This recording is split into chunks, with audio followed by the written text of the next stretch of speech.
ایک لمحے کے لیے تصور کریں کہ آپ کو ابھی خدا کا کلام موصول ہوا ہے کہ آپ آسمان پر چڑھنے والے ہیں، لیکن آسمان پر جانے سے پہلے آپ کو ایک آخری پیغام دینا ہے۔ آپ کو آسمان پر جانے سے پہلے ایک آخری پیغام دینے کے لیے اپنے گرجا گھر، اپنے دوستوں اور اپنے خاندان کے سامنے کھڑے ہونے کا موقع ملتا ہے۔ اب وہ پیغام کیا ہوگا؟ یقیناً یہ بہت مشکل سوال ہے، کیونکہ آخری بات جو آپ کہتے ہیں وہ لوگ سب سے زیادہ یاد رکھتے ہیں۔ اس منظر نامے میں آپ کے آخری لفظ کچھ ایسے ہوں گے جو آپ کے سننے والوں کے ذہنوں میں زندگی بھر گونجتے رہیں، اور یہ منظر وہ ہے جہاں پر یسوع مسیح نے خود کو پایا۔ آئے دیکھتے ہیں مرکز کی انجیل اور اس کے دوسرے باب میں، اور اگر آپ کے پاس بائبل ہے تو میرے ساتھ مرکز کی انجیل اور اس کے 16ویں باب کی طرف رجوع کریں۔ ہم اس کی 15ویں اور 16ویں آیت پڑھنے جا رہے ہیں۔ کلام مقدس میں یوں لکھا ہے، یسوع صلیب پر مر گئے، وہ 3 دن اور 3 راتوں تک قبر میں رہے، اور پھر وہ مردوں میں سے جی اٹھے، اور پھر وہ اس پہاڑ پر اپنے رسولوں پر ظاہر ہوئے جو زیتون کا کہلاتا ہے، اور وہ آسمان پر چڑھنے سے پہلے انہیں ایک آخری پیغام دینے والے ہیں، اور یہ وہی ہے جو یسوع نے ان سے کہا۔ آئیں دیکھتے ہیں کہ کیا لکھا ہے۔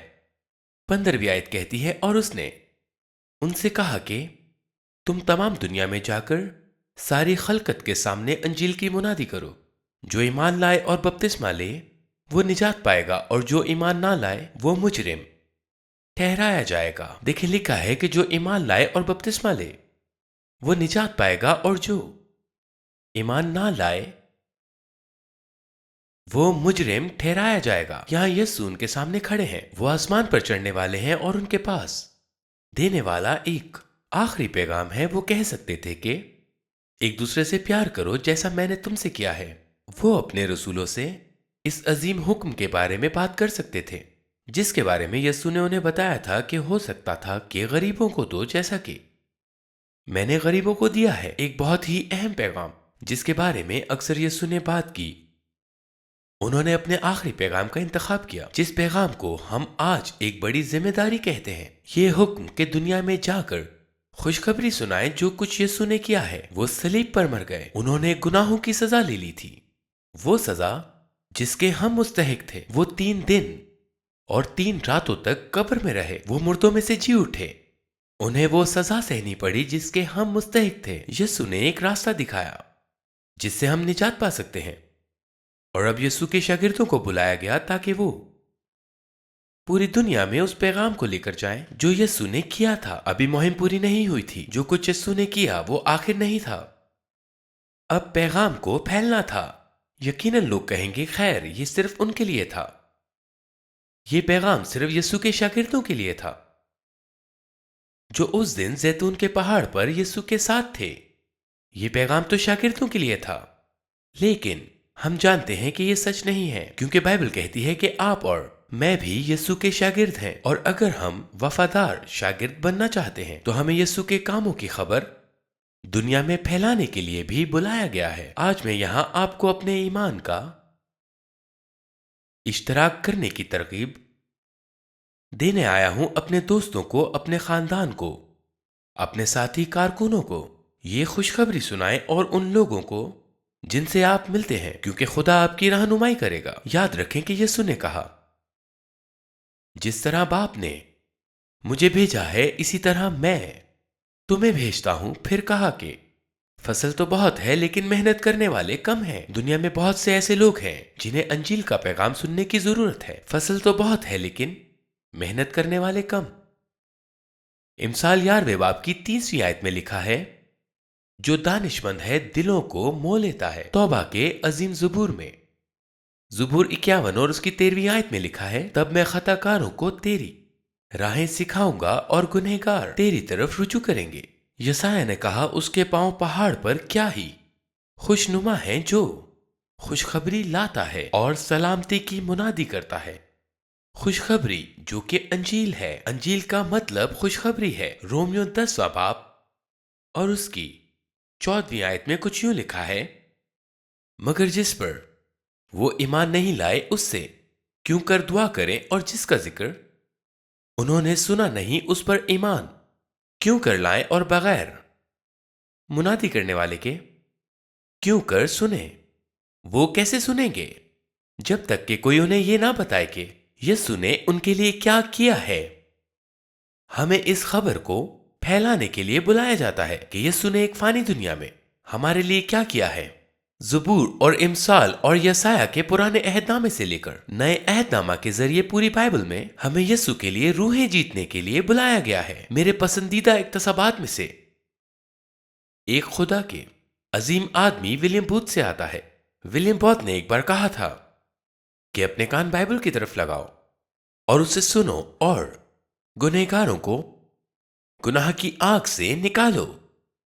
انسانیت کے بوجھل اذیت میں ڈوبے ہوئے دل کی طرف کان لگاؤ اور مدد کے لیے اس کو سنو۔ وہاں بہت سارے نا امید لوگ ہیں اور بہت سے لوگ تکلیف دہ ہیں اور بہت سے لوگ ہیں جن کا مقدر جہنم ہے، اور ہمیں یسوع مسیح کی خوشخبری دینے کے لیے بلایا گیا ہے۔ ہمیں بائبل کی طرف کان لگانے چاہیے اور اسے سن کے ہم اس پیغام کو پھیلانے کے لیے جائیں۔ یسوع نے ہمارے لیے ہمیشہ کی زندگی کا راستہ بنایا ہے۔ اس نے راستہ بنایا کہ ہمارے گناہ معاف ہو جائیں۔ اس نے ہمارے کیے کی وجہ سے فدیے کا راستہ پیش کیا، لیکن جب وہ آسمان پر گئے تو وہ مہم ختم نہیں ہوئی۔ وہ مہم اس کے شاگردوں کے ساتھ اب بھی جاری ہے۔ آپ اور میں دنیا کو بتا رہے ہیں کہ یسوع نے ہمارے لیے کیا کیا۔ یہ پیغام اتنا اہم ہے کہ یسوع نے کہا کہ اگر تم آدمیوں کے سامنے میرا اقرار نہیں کرتے تو میں بھی باپ کے سامنے جو آسمان پر ہے تمہارا اقرار نہیں کروں گا۔ یسوع نے کہا کہ جا کر پوری دنیا میں خوشخبری پھیلاؤ، لیکن اس دن یسوع نے انہیں کچھ اور کرنے کو کہا۔ دنیا میں جانے سے پہلے، تبلیغ شروع کرنے سے پہلے یسوع نے ان سے کہا کہ روح القدس کا انتظار کرو۔ اس وقت تک ٹھہرے رہو جب تک عالم بالا سے تم کو قوت کا لباس نہ ملے۔ یسوع نے انجیل کی منادی کرنے سے پہلے انہیں روک دیا اور ہدایت کی کہ روح القدس کا انتظار کرو، ٹھہرے رہو جب تک عالم بالا سے تمہیں قوت کا لباس نہ ملے۔ اور انہوں نے فوراً تبلیغ شروع نہیں کی، کیونکہ روح القدس کے بغیر اور اس کام کے بغیر جو وہ کرتا ہے کچھ بھی نہیں ہوگا۔ روح القدس واحد ہے جو گناہ کی سزا سناتا ہے اور جو خوشخبری سننے والوں کی زندگیوں میں کوئی مافوق الفطرت کام کرتا ہے، وہ ہے جو کام کرتا ہے۔ ہم محض اس کا منہ بولتا ثبوت ہیں۔ ہم صرف اس کی فرما برداری میں کام کر رہے ہیں اور وہ مافوق الفطرت کام کرتا ہے۔ ہمیں خدا کی فرما برداری کرنی ہے اور جو مافوق الفطرت کام ہے روح القدس کرتا ہے۔ یوحنا 16 باب میں یسوع نے ہمیں بتایا کہ وہ جا رہا ہے، لیکن وہ ہمارے پاس تسلی دینے والے کو بھیجے گا جو روح القدس ہے، اور روح القدس دنیا کو گناہ کی سزا سنائے گا۔ دوسرے لفظوں میں یسوع کہہ رہا ہے کہ وہ روح القدس ہے جو کام کرنے والا ہے۔ آپ کو اس کی فرما برداری کرنی چاہیے اور اس کا منہ بولا ہونا چاہیے۔ اور یوں یسوع کے شاگردوں نے اوپر کمرے میں روح القدس کا انتظار کرنا شروع کر دیا۔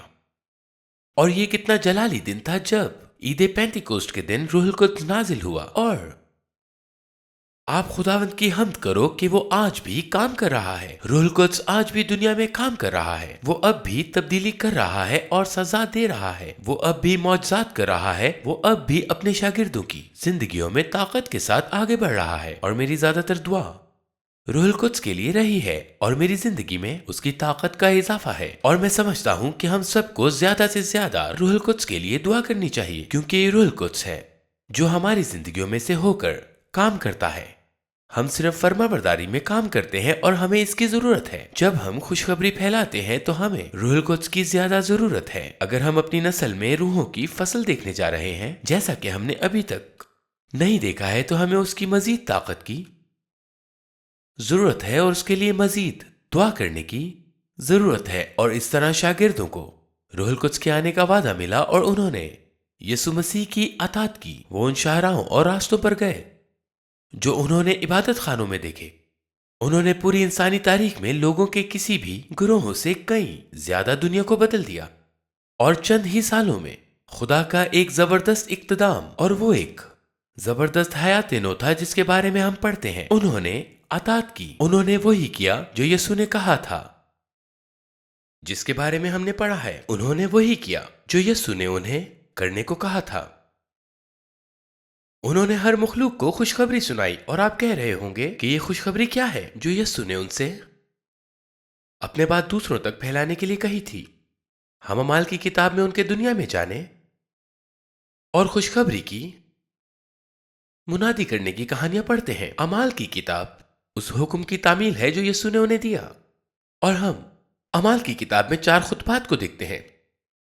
2 خطبات پطرس کے اور 2 خطبات پولس رسول کے، اور 2 مختلف لوگوں کے 4 خطبات۔ ایک ہی انجیل کا پیغام تھا، انہوں نے اسے مختلف انداز میں پہچانا اور بتایا، انہیں مختلف طریقوں سے پیش کیا گیا ہے، لیکن ان کے پاس ایک ہی انجیل کا پیغام ہے۔ مثال کے طور پر پطرس اور اعمال کے خطبات دونوں میں توبہ کا لفظ موجود ہے، اور پطرس نے اپنے سامعین سے بات کی اور انہیں توبہ کرنے کے لیے بلایا۔ وہ دلیر تھا، اس نے لفظ توبہ کا استعمال کرتے ہوئے اس نے ان سے بات کرتے ہوئے انہیں اپنے گناہ سے توبہ کرنے کے لیے بلایا۔ جس طرح دونوں بار پولس رسول اعمال کی کتاب میں تبلیغ کرتا ہے اور وہ توبہ کا لفظ بھی استعمال کرتا ہے، اگرچہ یہ پطرس کے مقابلے میں بہت کم سیدھا ہے۔ وہ اپنی گواہی کے ذریعے یہ لفظ استعمال کرتا ہے، وہ انہیں اس کی کہانی سناتا ہے جو یسوع نے اپنی زندگی میں کیا تھا، لیکن ان دونوں نے اپنے 4 خطبات میں توبہ کا لفظ استعمال کیا ہے۔ پطرس نے دونوں خطبات صلیب، یسوع کی موت اور جی اٹھنے کے حوالے دیے ہیں۔ اسی طرح پولس کے دونوں خطبات صلیب، یسوع کی موت اور جی اٹھنے کے حوالے دیتے ہیں۔ پطرس نے لوگوں کو بہت براہ راست، بہت عین مطابق بتایا اور لوگوں کو توبہ کرنے کی طرف بلایا، اور پولس رسول اپنی گواہی کو انجیل کی خوشخبری پھیلانے میں استعمال کرتے ہوئے بہت کم براہ راست تھے، لیکن دونوں نے ایک ہی پیغام کو روح القدس کی ایک ہی طاقت کے ساتھ سنایا، لیکن دونوں بالکل مختلف طریقوں سے۔ اب شاید آپ میں سے کچھ ایسے لوگ ہیں جو سوچ رہے ہیں کہ یہ پولس اور پطرس اور ان لوگوں کے لیے بہت اچھے ہیں جو ان کے نقش قدم پر چل رہے ہیں، لیکن میں کبھی ایسا نہیں کر سکتا۔ مجھے نہیں معلوم کہ کیوں، میں بہت زیادہ مخصوص ہوں، میں بہت زیادہ متحسب ہوں، مجھے نہیں معلوم کہ اس خوشخبری کی وضاحت کیسے کی جائے۔ آپ اس طرح کے ہو سکتے ہیں۔ میں نے سنڈے اسکول ٹیچرز کی کہانیاں سنی ہیں جس نے اپنی کلاس کے بچوں سے پوچھا کہ یہ کیسے ہو سکتا ہے کہ وہ جنت میں جا سکتے ہیں، اور اس نے ان سے پوچھا کہ اگر میں گرجا گھر کو صاف کرنے میں مدد کروں اور اپنے پادری کے لیے کام کروں تو کیا میں جنت میں جا پاؤں گا؟ اور طالب علم نے کہا نہیں، آپ اس سے جنت میں نہیں جا سکتے۔ تو اس نے ان سے پوچھا کہ کیا میں جا کر غریبوں کو پیسے دوں تو کیا اس سے مجھے جنت ملے گی؟ اس طلباء نے کہا نہیں، اس سے آپ کو جنت نہیں ملے گی۔ اور آپ نے کہا اچھا، تو پھر میں جنت میں کیسے جا سکتی ہوں؟ اور پیچھے بیٹھے ایک چھوٹے لڑکے نے ہاتھ اٹھایا اور کہا اس کے لیے تمہیں مرنا ہوگا۔ کچھ لوگ ایسے ہوتے ہیں جو نہیں جانتے کہ کیا کہنا ہے۔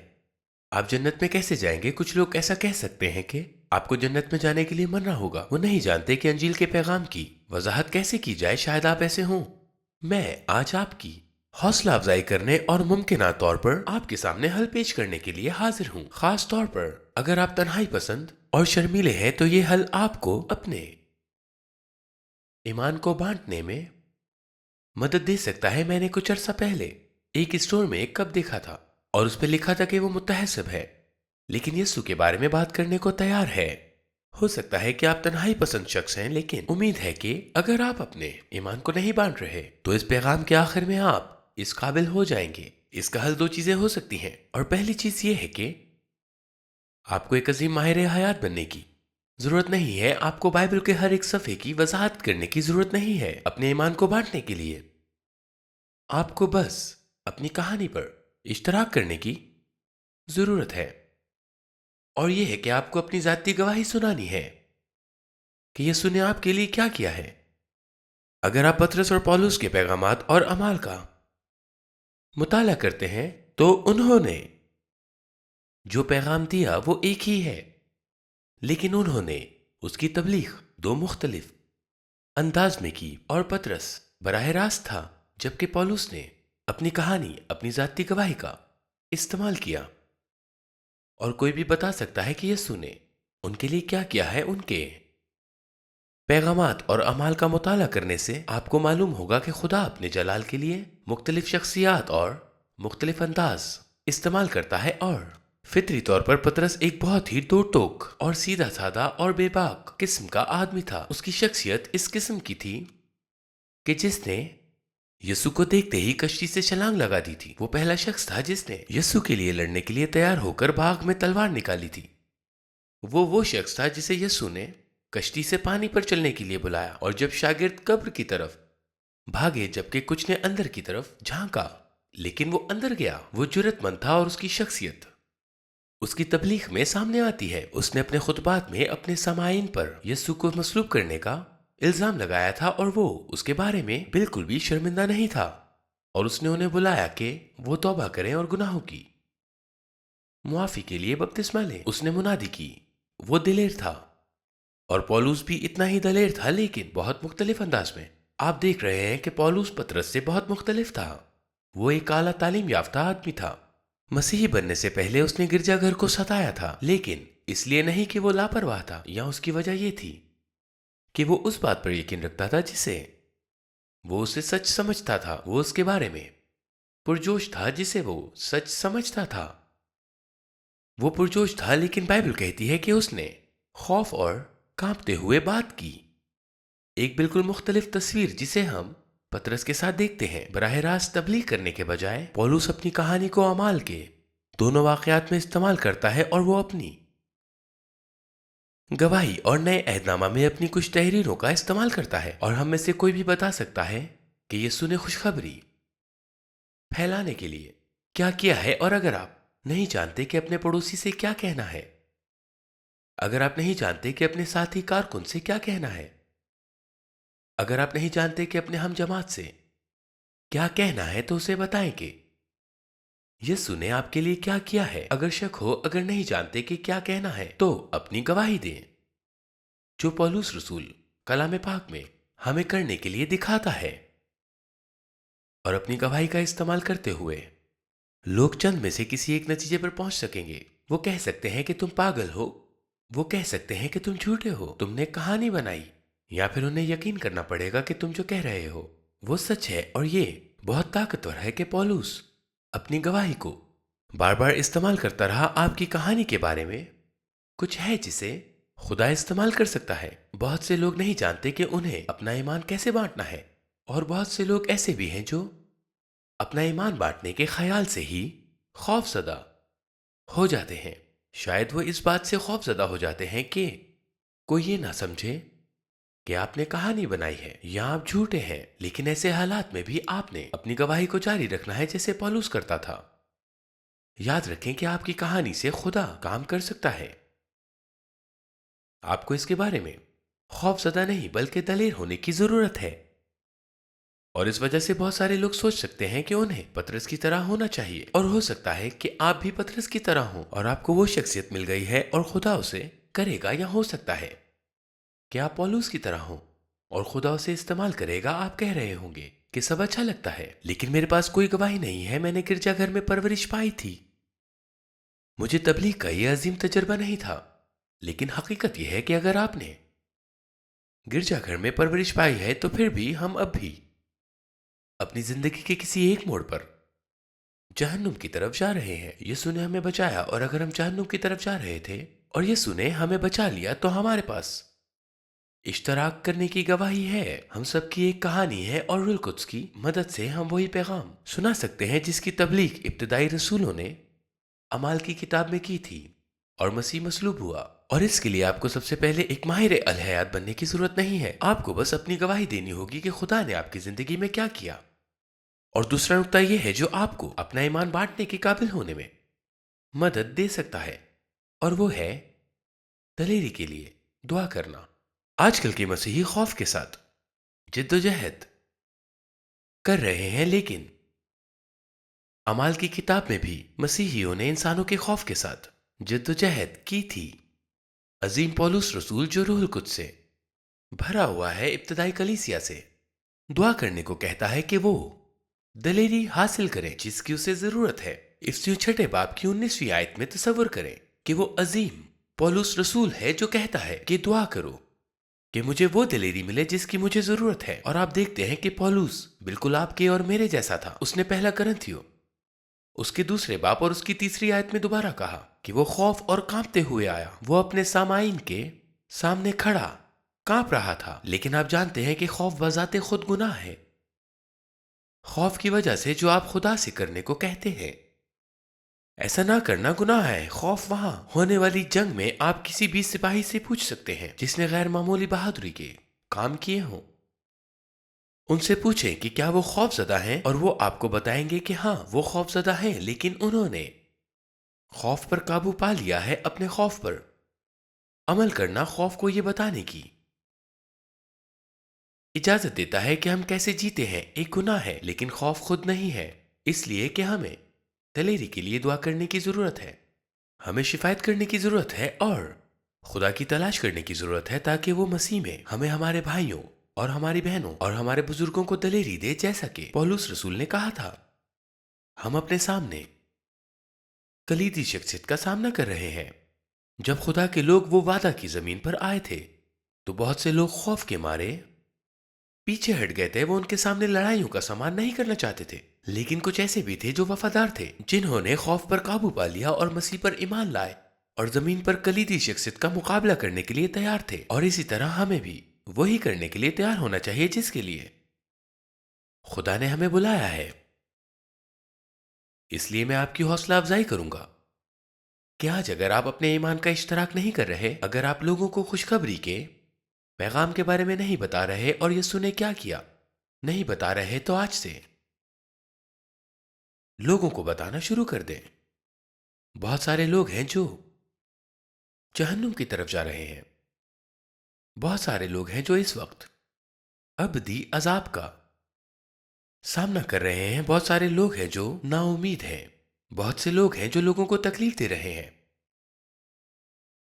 بہت سارے لوگ ہیں جنہیں ایک نجات دہندہ کی ضرورت ہے، اور وہ بغیر کسی مبلغ کے کیسے سنیں گے؟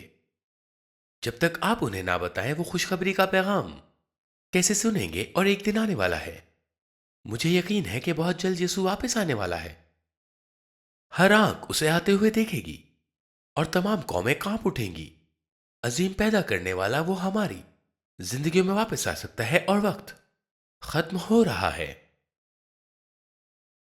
ہو سکتا ہے کہ آپ کے پڑوسی کے پاس وقت نہ ہو، وہ جلد مرنے والا ہے، اور آپ وہی ہوں جنہیں خوشخبری کا پیغام ان تک پہنچانے کے لیے بلایا گیا ہے۔ آج میں آپ سے کہہ رہا ہوں کہ خوشخبری کے پیغام کو کسی تکلیف زدہ روح تک پہنچانا ہے جو جہنم کی طرف جا رہا ہے، اور اسے خوشخبری کے پیغام کی ضرورت ہے۔ ہو سکتا ہے کہ آپ وہ ہوں جسے روح القدس ان کو بچانے کے لیے استعمال کرے گا۔ ایک شاندار پرانا گیت ہے جو کہتا ہے کہ میں وہی کہوں گا جو تو مجھ سے کہنے کو کہتا ہے، میرے رب، میں وہ بنوں گا جو تو چاہتا ہے۔ آج محبت بھرے لفظ ہیں جو یسوع مجھ سے کہے گا۔ اب ہو سکتا ہے کہ گناہ کی راہوں میں کوئی آوارہ ہو جسے میں تلاش کروں گا۔ اے نجات دہندہ، اگر تو اندھیرے اور ناہموار رستوں میں میرا رہنما بنے گا تو میری آواز میٹھی گونجے گی۔ میں وہی کہوں گا جو مجھ سے کہنے کو کہتے ہیں۔ خدا ہماری مدد کرے گا جیسے ہم ایک مرتی ہوئی دنیا میں خوشخبری پھیلاتے ہیں۔ خدا ہماری مدد کرے گا اس دنیا میں لوگوں تک خوشخبری پھیلانے میں۔ آمین، یسوع کے نام میں۔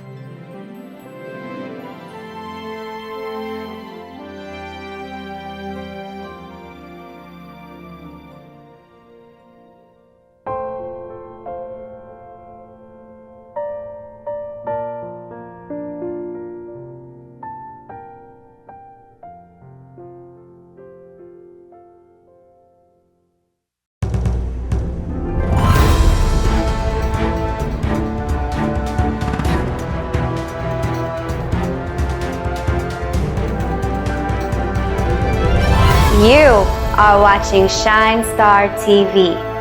Be the light.